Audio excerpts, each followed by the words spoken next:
Renovating a kitchen is a lot like dating. There's excitement, there's a rush, you're trying to get to second base, a lot of stuff's happening, but you need to cool your jets for a minute because there are some things that need to be planned out to future-proof the success of this relationship that's about to happen. And so I have some advice to help you plan out the kitchen renovation so that you don't miss out on the best experience and the best outcome in the end. These three things are very crucial when we're designing a kitchen, when we're planning for a kitchen renovation, because at the end of the day, we cannot leave it up to chance. We want to control as much of the process as possible. One of the biggest mistakes that we can make when designing a kitchen is to rush the process. Time becomes a major factor in a kitchen renovation because things take time to be ordered, to be manufactured, to be delivered, to be installed, and to be designed. We want to see the finished result. We want to get this kitchen renovated. We don't want to be without a kitchen sink for 2 months. We don't want our lives to be in an uproar because we're trying to renovate our kitchen, and we get this idea that if we can get this thing hurried up, we can get this thing rushed,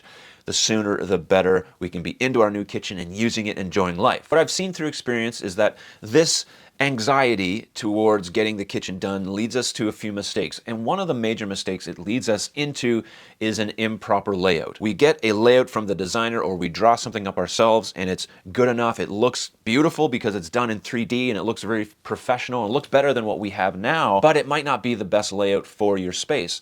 And so we determine a layout that we like and we go with it without really diving deep into that layout, really figuring out all the aspects of what that layout is going to do for us in our kitchen. And you may think there's not very many options for your kitchen. Even the most basic, small, seemingly unupdatable kitchen has options. And when these possibilities are not explored, we will miss out on the opportunity to have a more functional kitchen, more accessibility, more workflow, better work zones, better clearances, maybe a more beautiful layout, maybe a more functional layout overall. My rule is to design at least 2 layouts, maybe 3, for a space, no matter the size of the kitchen, so that we can understand a few key things. Number 1, you will likely discover ideas for your kitchen layout that you never thought of before. Many of you are visual people. You need to see it in order to understand how it's all going to work together.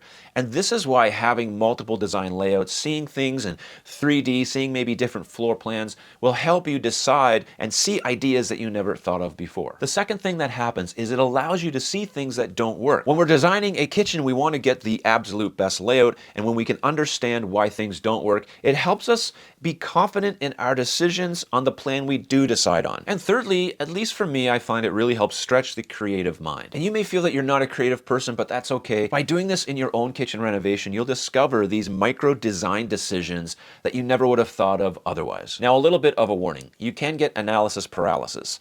There's so many options. They all sort of look good. You don't know what to choose. So I do want to warn you, there is a level of balance here. There is a point where you do have to pull the trigger and say, this is the design I want to go with. Maybe both layouts look great. Maybe both are functional. So we do need to make a decision at some point. And this leads us to the next item, which is working with a professional, working with a designer in order to get the absolute best kitchen layout for your home. Many clients come to me after they've exhausted their own resources, their own capacity to try to figure out the design. They have 2 or 3 design layouts plotted out on a floor plan, but they seem stuck. They don't know how to go any further. They can't connect all the dots. They get frustrated, overwhelmed, and the process begins to become more taxing and less exciting. So I do encourage you to work with a professional early on in the process so that you can mitigate some of that experience and start off on the right foot, getting the best layouts possible. Now, this doesn't have to be something that you even pay for necessarily. Many of the places where you will go to purchase kitchen cabinets will give you design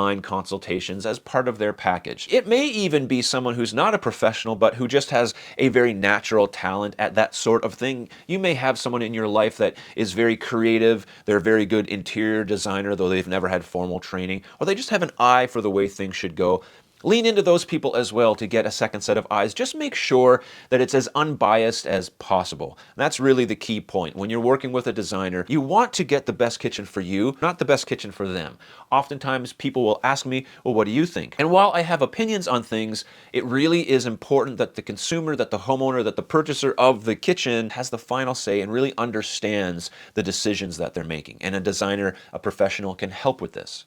They help with this in a variety of different ways. Workflow. We all probably have heard the kitchen triangle, and we have some idea of what that's supposed to be, but do you know that the kitchen triangle is different for different layouts, for different shapes of kitchens, for different size kitchens? That the kitchen triangle idea is just a starting point for us to get off on a right foot in order to design our kitchen. We talk about work zones in this conversation. We talk about workflows in this conversation. How those things interact with each other is very important and specific to the way you use the kitchen. So a designer or a professional can help you figure out the workflow, how things fit together. Storage planning is very important. It is one of the most important aspects of kitchen design and layout design. And all you know is that you need more of it. But do you understand how to make it more functional, more accessible, where the pain points in a kitchen are, where the pain points in your kitchen are going to be, and how that connects to workflow and how it connects to many other things? And having someone with a little bit more experience can help you down that path to getting the best, most accessible storage. Lighting's super important. It usually gets left kind of to the end in a lot of cases,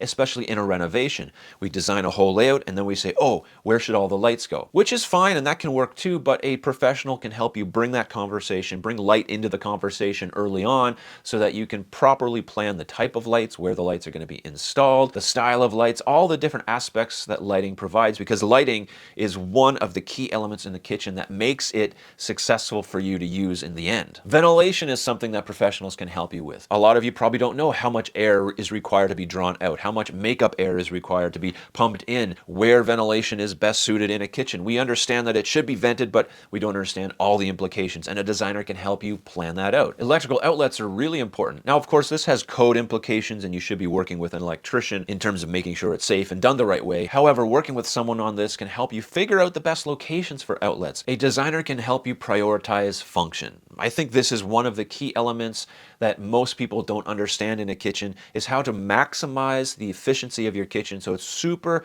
super functional for you, the homeowner. You want to get into that kitchen when it's all said and done and it be a real joy to use and things are easy. That doesn't mean that you have to not walk anywhere to get something. That never means you'll never reach again or bend over again. It just means that it's designed in such a way that it fits the way you use the kitchen. Budget planning is huge in a kitchen design. It's the one thing that gets blown out of the water very quickly. It's the one thing we don't understand a lot. For many of us, we might renovate our kitchen once in our lifetime, and it's a very big expense, and it's a very intense process, and budget is a major part of that. So working with a professional can help you stay on track when you're making these crucial decisions. Safety is something that's not often thought about when a homeowner is designing a kitchen for themselves, but safety is really important in a kitchen, and working with a professional can help you design a kitchen that's safe. And this goes beyond just where a fire extinguisher is going to be located or making sure that there's smoke alarms in your kitchen.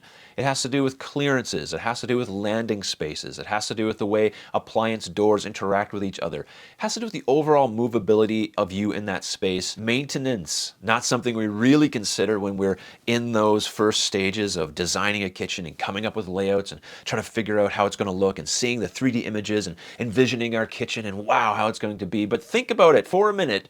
You're eventually going to have to clean that thing. The third thing that you really should be thinking about and probably avoiding is the idea that all this planning makes it so that nothing can go wrong. Absolutely untrue. There's always going to be things that you cannot plan for that come up that you just did not know could even come up. Things that happen that are completely beyond your control or anyone's control. And now you have to deal with those along with everything else. But proper planning takes at least 2/3 of that stuff off the table so that you can deal with the things that are unaccounted for or that happen by chance with more clarity without it overwhelming the experience. My mission is to provide valuable information that can help you in your kitchen renovation experience. I hope that this video accomplished that. If so, give it a thumbs up. I really would appreciate it. You can also choose to work with me if you want. There's a link in the description below. And if you're a baby boomer, this video is specifically designed for you to get the most functional kitchen possible. We'll see you on the next one. Or we'll see you over there, whatever the case may be.